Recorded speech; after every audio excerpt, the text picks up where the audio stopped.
Miles, we're in your calving area here now. Yes, okay, yeah. And it's very well positioned, I suppose, to the cows that are closest to calving.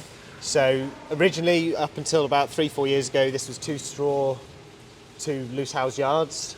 We had dry cow housing down the one side and we had calf pens all the way down the other. So that was the theory behind putting up the cheap polytunnels. It created a lot of calf spaces quite quickly and quite cheaply, whilst we looked to do this.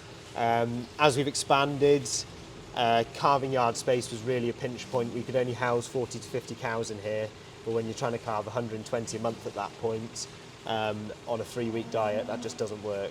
And we were having to take cubicle spaces out of milking sheds to allow for extra dry cow housing, so we thought we would design this basically to do it all in one.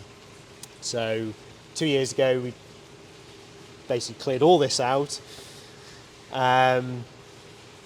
put deep sand beds in, 132 cubicles, and moved to just-in-time calving. It was something I'd seen quite a lot of in America, quite like the system, and seemed to work. So what do you mean then by just-in-time calving? What is that in reality? So basically we have somebody checking this yard every hour to hour and a half. If a cow has started calving, you wait until it's locked in, so when you see 2 feet in her nose, she gets moved into a pen. The gates are all set up for stress-free moving. She's moved into a pen, she calves down in the pen, the cow gets offered a fresh cow drink and fresh silage. The calf has its navel dipped and gets offered and gets bagged with colostrum. Beef calves go into one of the pens in the straw yard here, after being left on the cow for probably about 12 hours. Heifer calves are snatch calved and go into one of these individual pens in here. Okay. They're all fed on pasteurised colostrum. So yeah. Yeah, and so they're calving on a mat then as well, a deep mat? So this is a Wilson, same type of design, Yeah. just with an extra added layer of foam. So, I mean, you'll see the cows, when they stand on it, they sink into it. It's very comfortable. Okay. The only issue we have had was when we did have some cold weather before Christmas, sort of -9, -10. Trying to get cows to lie down and calve on them was a bit more of an issue. So at that point, we did calve a few more in the cubicles, which isn't an issue. As long as the calves are being moved quick enough, it's not a problem. Okay. So you've 6 pens here, have you? 6 pens, Yeah. so the 2 are stop boarded for Yoni's management. Yoni's cows calve down in them to try and prevent contamination with the others. Okay. Then they're disinfected as well after every calving. And cleaned with a hose again? Just Cleaned with a hose and a brush, and then we have got disinfectant and that gets done regularly. Okay. Yeah. So I suppose you've a very good prep area here then as well, maybe to show people what you have here. Yeah, so again, there's a tank in the corner for volume washer, for ease of washing these down. We have a raised hot water tank for if we do tend to top the beef calves up just with a bit of powder. We think it puts a bit more of a shine on their coat, which makes them better for selling. And then in the corner, which is just dumping its water to cool down after pasteurising, that's our colostrum pasteuriser. Okay. And everything else somebody needs basically is here. So all the fresh cow drinks and everything like that. Okay. So, and you've a whiteboard then with a plan of the setup as well? Yeah, it's not quite set up yet, but that's again, it's not so bad now that there's only really one or two people feeding calves. It was when Dad was taking a step back, we were questioning who was going to do it and if we were going to need reliefs. So basically, if we were to ever get a relief calf feeder, it would be very simple that it's just all set up on there. Okay. Treatments, feeding, everything. Okay. So how long do the heifer calves stay in these pens? They'll have 3 to 4 feeds of colostrum in here, and then they'll move up to the polytunnels in batches of 4 or 5, where they're fed pasteurised whole milk. Okay. And then after a week or so, or when there's enough, they'll get into a batch of 9 on the teat feeders. And so this area here has somebody in here every hour, 20 of the day, basically? Well, we've got staff in the yard 20 to 21 hours a day. Yeah. So during the day, the 2 herdsmen are very much in charge of here, plus checks from people outside. At night, it's either myself, Dad, or one of the herdsmen comes and does a night check at the start of milking. And again, there's somebody outside keeping an eye on it, and a very good person on at night that comes and checks at the end and notifies us of anything calving. Yeah, so, very good. Yeah. That's the one element where we probably do still calve a few too many at night in cubicles. We're getting about 80% in pens, 20% in cubicles, because when you're carving down black and whites and some of them are small calves off heifers, you soon you can look at it 1 minute and there's 2 feet there, and then you Yeah. go back 10 minutes later and she's popped it out. Yeah, so, yeah. No, it's good. Yeah. It's good. So from your calving area, while your calves are coming up here, your, Yeah, so their beef calves are batched in a pen down in the calving area for 2 or 3 days for colostrum management. They're then moved up into polytunnels. Same with heifer calves, but they're in individual pens straight after calving, snatch calved, again for colostrum management. We tend to try and keep the beef and heifers separate because they're fed slightly differently. Yeah, pens of 9, fed on teat feeders, yeah. access to chopped straw, a calf starter pellet and water. These are some of our heifers now. And so yeah. So you're using sex semen?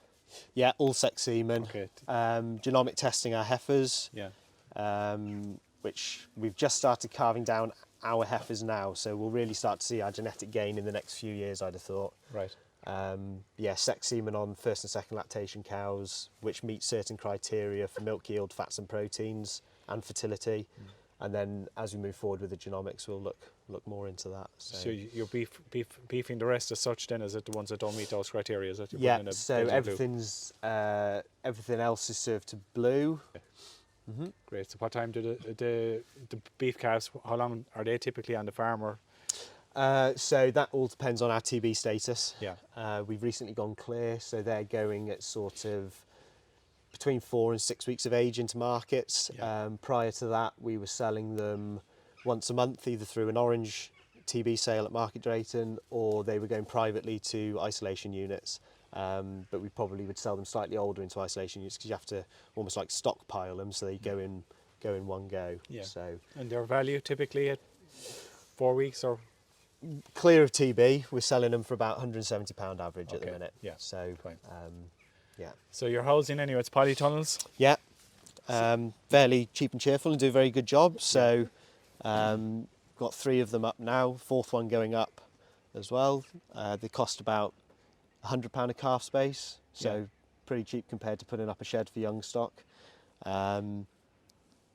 Yeah, pretty simple, straightforward. Yeah, just stone base, tin sides with the ventilation, and then just a cover on the top. So. Have you one person dedicated to calves then, or is it a routine? Yeah, of so I've got an different people? assistant manager who's very much on young stock. So he feeds all the calves. Dad was feeding the calves up until the autumn. As he's taken a bit of a back step, now we've got one bloke feeding calves. He goes up to the other farm and feeds all the young stock and weanlings up there as well. And we rear our own heifers to 10 months of age, and then we have a contract rearer that takes them on from 10 months to 4 weeks off calving. So it's his job to get them in calf and grow them. Yeah. And that's working really well. So we're currently calving, expected calving index, age at first calving in our heifers is about 22.5 months. So Okay. yeah, we're getting them well grown, and Yeah. A good start is key. yes, Yeah. yeah, very much so. So yeah, the plan is for the 4th polytunnel, which is just going up, is to actually have insulated panels and an insulated roof in that, which will be for our young heifers, just to give them, try and improve growth rates in them even more. So try and reduce that age at weaning. So these are on powder then, typically then, the calves are on powder milk or whole milk? They're on pasteurised whole milk. Okay. So Yeah. And why do you pasteurise it? disease management more than anything. Yeah. So I've always liked them on whole milk. I think they do well on whole milk. Yeah. And grow well. So yeah. And calf jackets then on some? Just on heifers, just on young heifers. Okay. Just gives them an edge or what, or just gives them that extra Just better start? Just gives them that better start, basically. Yeah. How many days would you leave them on? I've just bought a few more, so hopefully sort of 3 to 4 weeks is the plan. Yeah. Yeah. Okay. Yeah. And it does make a difference, you find? Yeah, it does, yeah. Yeah, good.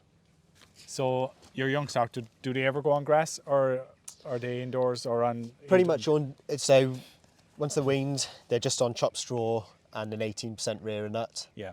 They're on that the whole way through till about 8-9 months of age, to which point we slowly transition them onto grass silage, because that's what our rearer feeds them on.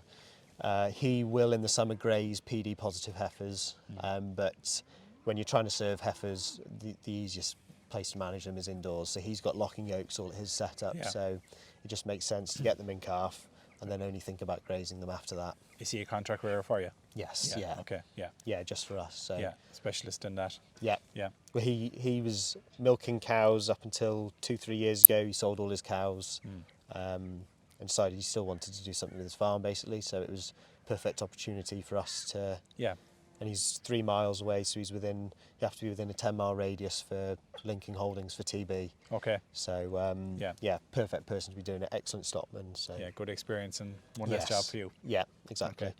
It allows us to focus on milking cows rather than Yeah. trying to get heifers and calf. Great. So,